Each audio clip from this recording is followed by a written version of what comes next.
अमीर बनने के आसान उपाय। इस तरह के वीडियोस आपने बहुत सारे देखे होंगे, YouTube पे आपने ढेर सारे वीडियोस देखे होंगे इस तरह के। इन्वेस्टमेंट के बेस्ट टिप्स कौन से हैं, कहां पर पैसा इन्वेस्ट करें तो जल्दी से वो डबल हो जाएगा, ये सारी बातें आपको अक्सर वीडियोस में दिखाई देती हैं। अगर आपको इस तरह के वीडियोस दिखाई देते हैं तो इसका मतलब है कि आप जल्दी से अमीर बनना चाहते हो। आपके मन में इच्छा है कि आप अपने सपनों को पूरा करें। इसमें कुछ गलत नहीं है, मटेरियलिस्टिक ड्रीम भी होते हैं लोगों के और सभी के होते हैं यार। देखो, कोई बड़ी बात नहीं कर रहा हूं मैं, कोई ऐसा उपदेश नहीं दे रहा हूं कि ये सब मोह माया है और इसके चक्कर में मत पड़ो, ऐसा कुछ मैं बोलने वाला नहीं हूं।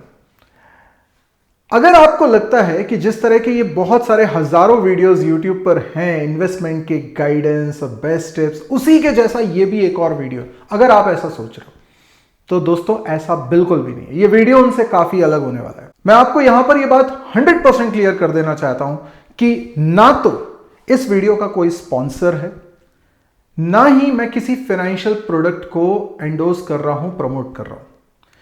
आपने कई सारे ऐसे वीडियोस देखे होंगे जिसमें किसी ऐप को डाउनलोड करने के लिए कहा जाता है इसके थ्रू आप इन्वेस्टमेंट करें। ये इस तरह की मैं कोई बात आपको नहीं कहना चाह रहा हूं।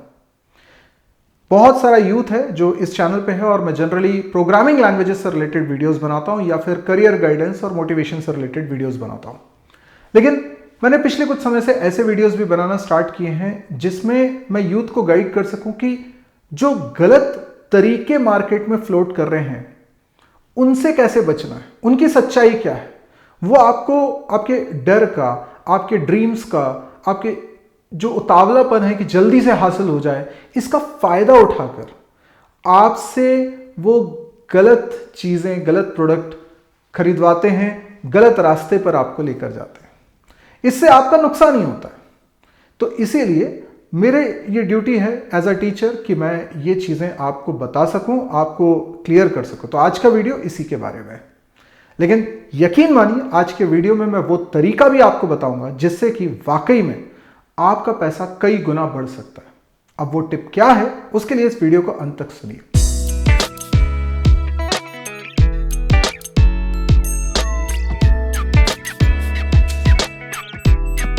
हेलो फ्रेंड्स, बहुत बहुत स्वागत है आपका mysurgy.com के इस चैनल पे और मैं हूं आपका दोस्त सौरभ शुक्ला।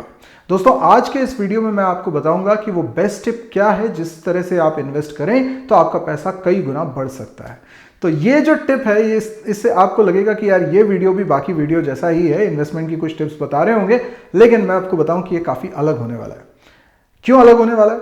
क्योंकि इसमें मैं आपको कुछ ऐसी सच्चाई बताने वाला हूं जो शायद इन वीडियोस में आपको कभी भी नहीं मिलती होगी। हम सभी चाहते हैं कि हमारे ड्रीम्स पूरे हों। हमारे ड्रीम्स क्या होते हैं? मटेरियलिस्टिक ड्रीम की अगर बात करूं तो किसी का ड्रीम हो सकता है कि उसे यूरोप घूमना है, उसे कई विदेश की कंट्रीज घूमनी है। ये काफी खर्चीला हो सकता है, यानी अगर यूरोप टूर को अच्छी तरीके से अगर करेंगे तो 15-20 लाख रुपए का खर्चा हो जाएगा। या हो सकता है कि आप एक महंगी कार खरीदना चाहते हो जो 1 करोड़ की आती हो, या हो सकता है कि आप एक आलीशान घर लेना चाहते हैं जिसमें सारी सुख सुविधाएं हो सकता है वो 3-4 करोड़ का आए। हो सकता है कि आप महंगे मोबाइल फोन लेना चाहते हो, गैजेट्स लेना चाहते हो, घड़ी लेना चाहते हो, कुछ बाइक लेना चाहते हो, कुछ भी हो सकता है, घर के अप्लायंसेस लेना चाहते हो सकता है कि आप एक अच्छी लाइफस्टाइल जीना चाहते हो, आप हर कभी अच्छे रेस्टोरेंट में जाके खाना खाना चाहते हो, आप महंगी शॉपिंग करना चाहते हो, आप अच्छे कपड़े खरीदना चाहते हो, शूज खरीदना चाहते हो। ये सब आपके ड्रीम्स हैं। अब ये ड्रीम्स का खर्चा कितना है? इन ड्रीम्स को अगर आप वाकई में पूरा करना चाहते हैं तो इनका कितना खर्चा है? अगर आप टोटल मिलाएंगे तो करोड़ों रुपए का निकल जाएगा। अच्छा, लेकिन आप अगर मान लीजिए अपने पैसे से कमा के, पैसे को जोड़ के इन ड्रीम्स को पूरा करना चाहते हैं तो आप कब तक इन ड्रीम्स को पूरा करेंगे? और इस बात को भी याद रखिए कि एक दिन आपकी पूरी फैमिली बनेगी, शादी होगी, बच्चे होंगे, तो आपके अकेले के ड्रीम्स नहीं होंगे। आपके ऊपर जिम्मेदारी होगी कि अपने बच्चों के भी ड्रीम्स पूरे करने हैं। ठीक है? अगर आपके बच्चों ने बोल दिया कि हैमलेस से मुझे टॉय लेना है और वो टॉय 2000 रुपए का आ रहा है, तो वो उनका ड्रीम है, लेकिन पूरा आपको करना है। तो इन सब बातों को भी कंसिडर करिए। और इन ड्रीम्स को पूरा करते हैं तो कब पूरा करना चाहेंगे? किस उम्र में ये ड्रीम्स आपके पूरे हो जाए? आप कब चाहते हैं? आपकी बचत आप करेंगे, इतने पैसे जोड़ लेंगे कि अब आप इन ड्रीम्स को पूरा कर सकते हैं। वो वक्त कब आएगा? क्या आप चाहेंगे कि 60 की उम्र के बाद ये आपको हासिल हो? नहीं, तब शायद आपके लिए इन चीजों का इतना मतलब ना रह जाए। जैसे जब हम छोटे थे, बच्चे थे, तब वो मैग्नेट वाला जो कंपॉक्स आता था, कंपॉक्स बोलते हैं आजकल तो उसे पेंसिल बॉक्स या ज्योमेट्री बॉक्स बोलते हैं। तो इस बॉक्स का जो चार्म है, या वो जो पेंसिल जिसके पीछे इरेजर लगी होती है, उसका जो चार्म है वो उसी बचपन वाली उम्र में ही है ना। आपको आज वैसी कितनी भी पेंसिल खरीद सकते हैं, लेकिन उसका कोई चार्म नहीं है अब आपको। इसका मतलब 60 की उम्र में जाके अगर ये सपने पूरे होते हैं तो शायद ये सपने तब तक सपने बचे ही नहीं। तो इन ड्रीम्स को अगर पूरा करना है तो उसकी एज क्या होनी चाहिए? मतलब मैं बोलूंगा आइडियली 45 की उम्र से पहले तो आप अचीव करना ही चाहोगे ना। अब मैं आपको अपनी बात बताता हूं। जब मैं 17-18 साल का था, लगभग ये बात है 1995 से 2000 के बीच में, तब मैं ये सोचा करता था कि बेस्ट से बेस्ट अगर मेरी जॉब लग जाए तो मेरी सैलरी होगी शायद 10,000 रुपये महीना। ऐसा मैं इसलिए सोचता था क्योंकि उससे पहले तक हमारे घर में कभी भी 10,000 रुपये एक बार में नहीं आते थे। मतलब महीने के 10,000 रुपये भी नहीं आते थे। किसी किसी महीने आते ही नहीं थे रुपए, और कभी आते थे तो 5,000 आ गया, 2,000 आ गया, 3,000 आ गया। हालांकि 90s में वो पैसा भी ठीक ठाक कह सकते हो आप, बहुत ज़्यादा तो तब भी नहीं था। तो वो दौर में मैंने देखा है अपने घर पे, तो मुझे लगता था कि यार ये 10,000 रुपये महीना बहुत अच्छा होगा। मुझे ऐसा लगता भी नहीं था कि इससे ज़्यादा मैं कुछ कमा सकता हूँ। अब ऐसे में अगर मैं सोचूं कि मैं बचत करूंगा, तो मैंने सोचा कि यार कितनी बचत कर लूंगा। मान लो पूरी की पूरी सैलरी मैं सेव कर रहा हूं, जो कि इम्पॉसिबल है। आप 10,000 कमा रहे हो तो 10,000 तो नहीं सेव कर सकते। तो 10,000 रुपये महीने के हिसाब से 1,20,000 रुपये होते हैं साल के, और 10 साल में हो गए 12 लाख, और 40 साल तक अगर मैं जोड़ता रहूं तो ये हो जाएंगे 48 लाख। 48 लाख 40 साल बाद, मतलब अगर मैंने 25 की उम्र से कमाना चालू किया है तो 65 की उम्र में जाके मेरे पास 48 लाख। लेकिन यहां पर मैं कुछ मिस कर रहा था। मिस क्या कर रहा था? मैंने ये मिस कर दिया कि यार मेरी सैलरी भी तो बढ़ेगी, साल दर साल मेरी सैलरी भी तो बढ़ेगी। लेकिन फिर मैं ये भी ना भूल जाऊं कि महंगाई की दर भी तो बढ़ेगी। मार्केट में नई नई चीजें आ जाएंगी खरीदने के लिए, बाजार बढ़ेगा, तो वो चीजें आपको लालच देंगी कि यार ये भी खरीद लो, वो भी खरीद लो, ये भी चलेगा। अब जरूरी यह है कि महंगाई बढ़ने की जो दर है उससे ज्यादा आपकी सैलरी बढ़ने की दर होनी चाहिए, वरना ये ड्रीम्स तो पूरे होने से रहे। और 48 लाख का जो फिगर मैंने बताया आपको, उसमें तो आपके ड्रीम्स पूरे नहीं हो रहे। चलिए, तो इसके उपाय के बारे में बात करते हैं।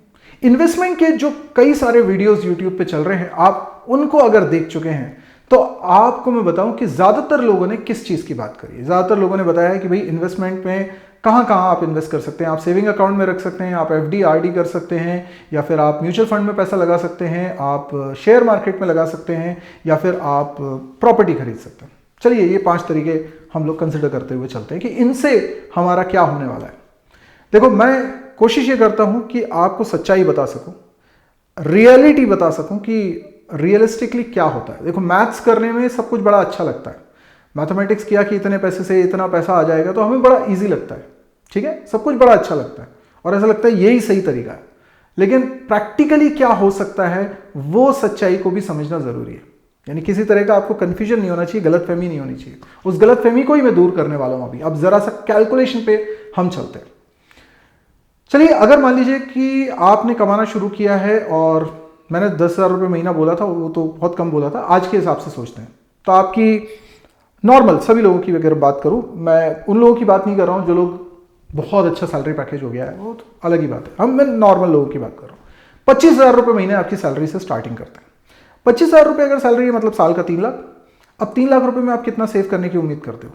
देखो, हर महीने आपके खर्चे भी हैं। अगर आपकी आईटी सेक्टर में जॉब लगी है, आपकी शायद मुंबई में जॉब लगी है, चेन्नई में जॉब लगी है, बैंगलोर में जॉब लगी है, जहां शहर में वैसे ही खर्चा बहुत है। रहने का खर्चा है, खाने पीने का खर्चा है, ट्रैवलिंग का खर्चा है, और फिर दूसरे शौक भी हो सकते हैं आपके। तो अब आप सोच के देखिए कि इतने सब के बाद 25,000 रुपये महीने में कुछ बचने वाला तो है नहीं। चलो ठीक है, आपकी सैलरी हर साल बढ़ेगी भी, तो चलो तो हम बचत करेंगे, लेकिन पहले साल कम होगी, दूसरे साल थोड़ी ज्यादा होगी, ऐसा। अगले 20 साल तक आप बचत करते हैं, और चलो सब का एक एवरेज पकड़ लेते हैं कि साल का आप 2 लाख रुपए सेव कर लेते हैं। साल की जो सैलरी शुरू हुई है तब तो आप शायद नहीं कर पा रहे, लेकिन फिर भी मान लीजिए कि आप 2 लाख रुपए साल का बचत कर रहे हैं, जो कि मैंने हायर साइड पे ही लेके चल रहा हूं। 20 साल तक बचाते हैं तो आपने 40 लाख रुपए बचा लिए। लेकिन आपने ये 40 लाख रुपए अगर कहीं इन्वेस्ट करते हुए जा रहे हैं शुरुआत से, जैसे कि आपने सेविंग अकाउंट में रखा, तो 3% का आपको ब्याज मिलता है। तो ये चीज 40 साल बाद आपके 40 लाख रुपए, और जो ब्याज मिला लगभग 11 लाख रुपए, तो 51 लाख रुपए आपको मिल जाता है, जो कि बहुत कम अमाउंट है। ठीक है ना, क्योंकि जिस दर से महंगाई बढ़ रही है उसके सामने तो ये पैसा कुछ भी नहीं रहेगा। 20 साल बाद सोचिए कि क्या स्थिति रहेगी। 51 lakh is close to 25-30 lakh I guess. तो आपका पैसा तो एक्चुअल में बढ़ने की बजाय कम हो गया। अगर आपने इस चीज को एफडी आरडी में रखा हो तो आज के हिसाब से देखें तो साल भर में आपको 5% के आसपास ब्याज मिल रहा है। और अगर इसके हिसाब से चलें तो आपको जो 40 लाख रुपए की बचत है वो टोटल मिल जाता है लगभग 60 लाख रुपए। सोच के देखिए, 60 लाख रुपए। लेकिन जैसा कि मैंने कहा कि 20 साल बाद ये 60 लाख रुपए मिलेगा, तो ये महंगाई की दर के हिसाब से तो पैसा आपका इसमें भी कम हुआ है। चलिए, और क्या उपाय थे हमारे पास? म्यूचुअल फंड में लगाते, ये एक अच्छा उपाय है। जितने पॉसिबल उपाय है उसमें मुझे ये ठीक लगता है। अब म्यूचुअल फंड में क्या होता है ना कि आप सिस्टमैटिक प्लान भी ले सकते हैं, सिस्टमैटिक इन्वेस्टमेंट प्लान जिसको एसआईपी बोलते हैं, और या जिसे आप हर महीने थोड़ा थोड़ा इन्वेस्ट कर सके और वो अच्छा खासा एक अमाउंट बन जाता है। वहां पे आप ऑन एन एवरेज पकड़ लीजिए 10% का आपको प्रॉफिट होता है, क्योंकि लॉन्ग टर्म के लिए आप इन्वेस्ट कर रहे हैं। ज्यादा भी हो सकता है, देखिए 10 से 20% भी हो सकता है, लेकिन देखो 10 का 5% भी हो सकता है। इसलिए मार्केट से रिलेटेड रिस्क रहती है, इसलिए मैं 10% एवरेज लेके चलता हूं। तो ये चीज हो जाती है 20 साल बाद 1 करोड़ 14 लाख। यस, ये काफी अच्छी रकम सुनाई दे रही है आज की डेट में। लेकिन सोच के देखो, 20 साल तक आपने रुपया जोड़ा है और 40 लाख रुपए जोड़ा है, तब जाके आपको किस उम्र में? 45 साल की उम्र में, क्योंकि 25 साल की उम्र से आप कमाना चालू कर रहे हो और 20 साल बाद यानी एग्जैक्टली 45 साल पर आपको पैसा कितना मिल रहा है? 1 करोड़ 14 लाख रुपए। आज से 20 साल बाद 1 करोड़ 14 लाख रुपए की कीमत क्या है? लगभग जो आज 50-60 लाख रुपए की कीमत है। फिर अगला ऑप्शन आपके पास है स्टॉक मार्केट। अब देखो, म्यूचुअल फंड इसलिए ठीक है क्योंकि वहां पे एसेट का मैनेजमेंट आप नहीं कर रहे हो, फंड्स को कोई और मैनेज कर रहा है जो आपसे ज्यादा जानकार है। तो ऐसे में उम्मीद है कि वो गलतियां कम करेगा, आपसे तो कम ही करेगा। लेकिन अगर आप शेयर मार्केट पे डायरेक्ट पैसा लगाते हैं तो हो सकता है कि आपकी एक्सपर्टीज नहीं होने की वजह से आपका पैसा डूब भी जाए। लेकिन चलिए ठीक है, मैं मानता हूं कि आपके डिसीजन सही रहे और सब कुछ बहुत प्लस पॉजिटिव रहा, तो आपने फिर भी 15% तो कमा ही लिया।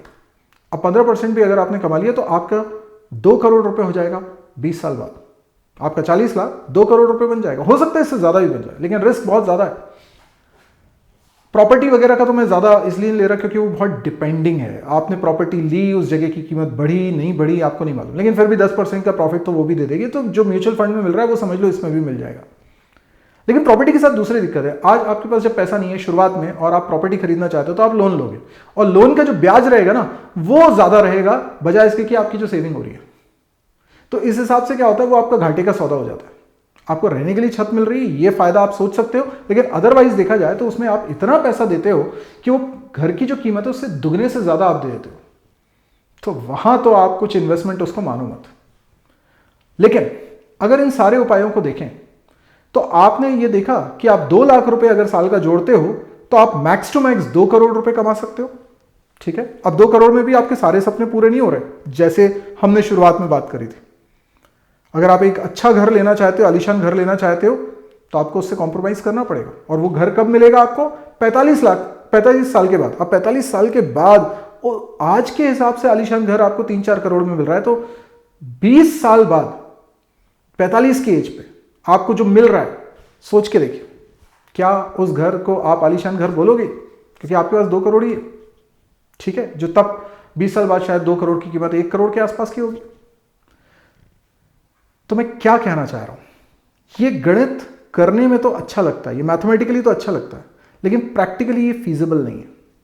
और इस पे एक और सच्चाई बताता हूं मैं आपको। आपने बड़ी मुश्किल से 2 लाख रुपए साल भर में जोड़ा है, क्या आप पूरा का पूरा पैसा इन्वेस्ट कर दोगे 20 साल के लिए?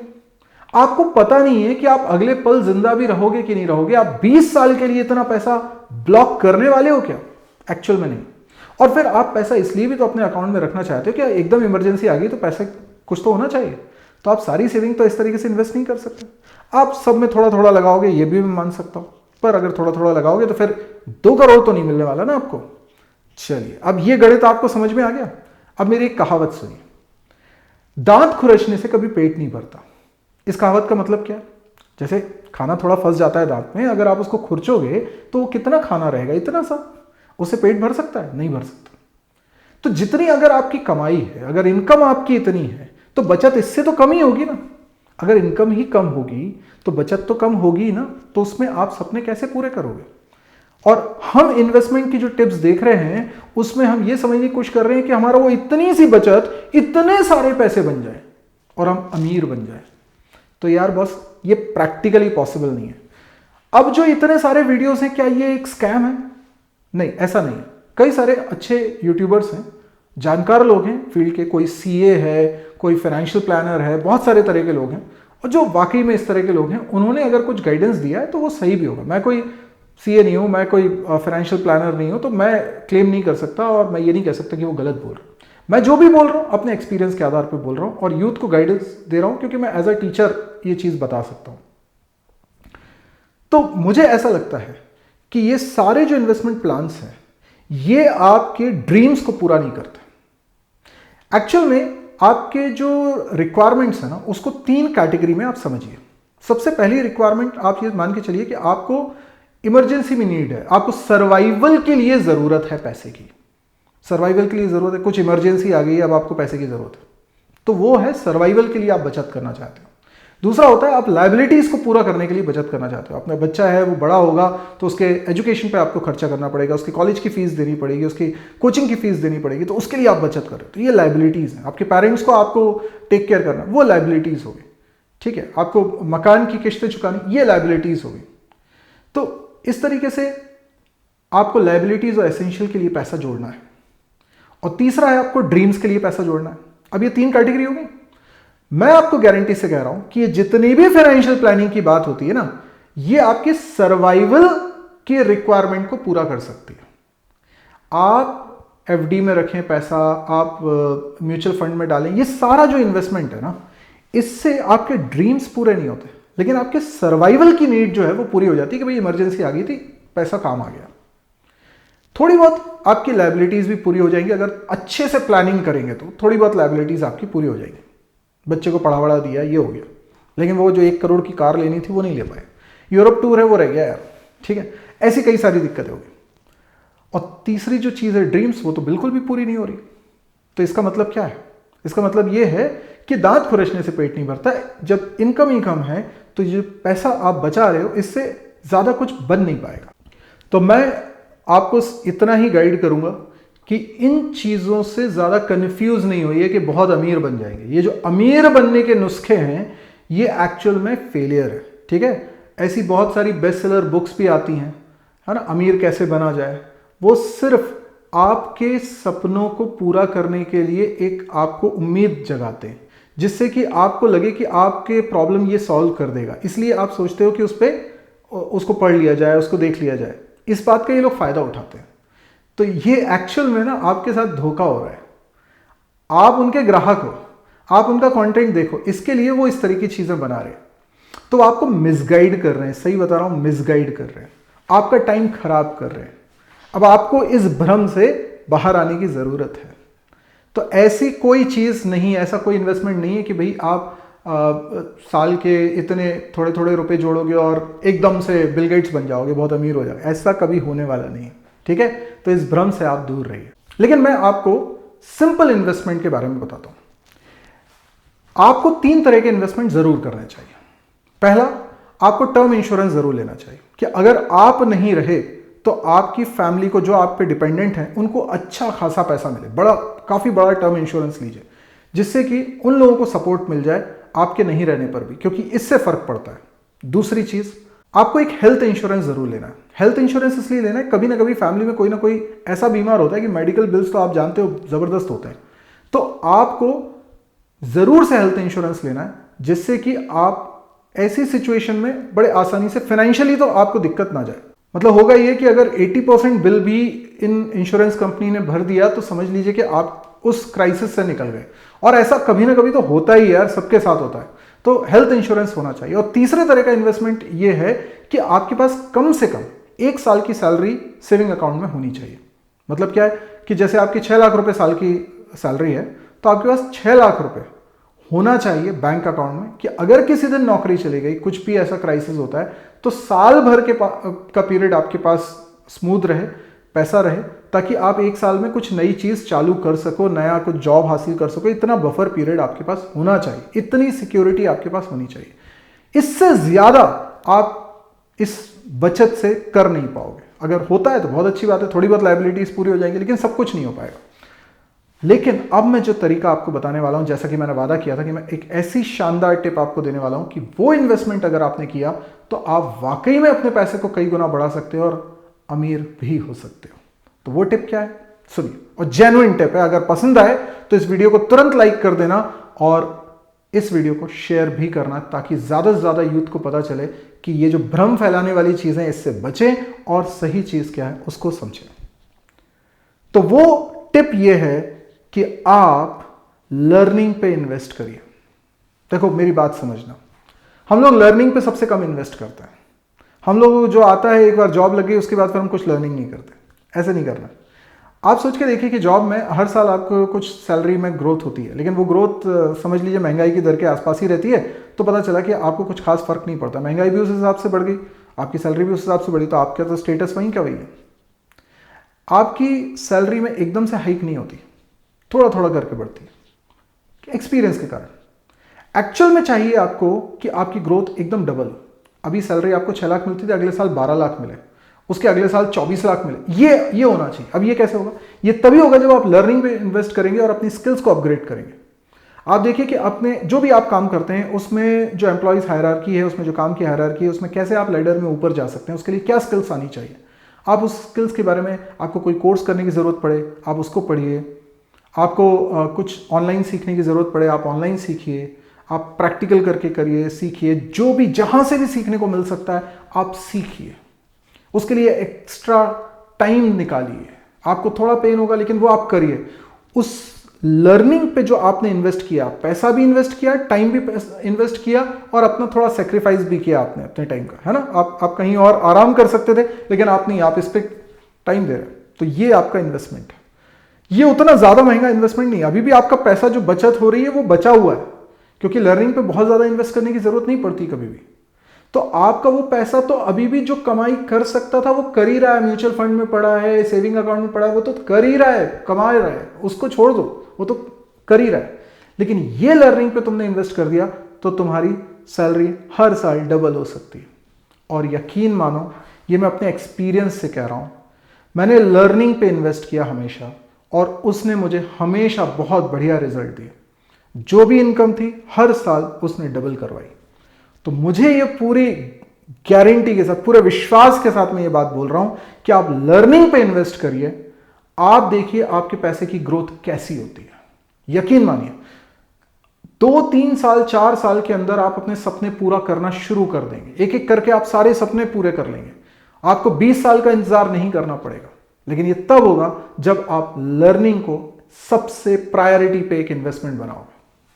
अगर मेरी बात पसंद आए तो कमेंट में भी मुझे बताइएगा, लाइक करिएगा वीडियो को और शेयर करिएगा। और अभी तक इस चैनल को सब्सक्राइब नहीं किया तो जल्दी से इसको सब्सक्राइब कर लीजिएगा। आज के लिए इतना ही दोस्तों, थैंक यू, गुड बाय।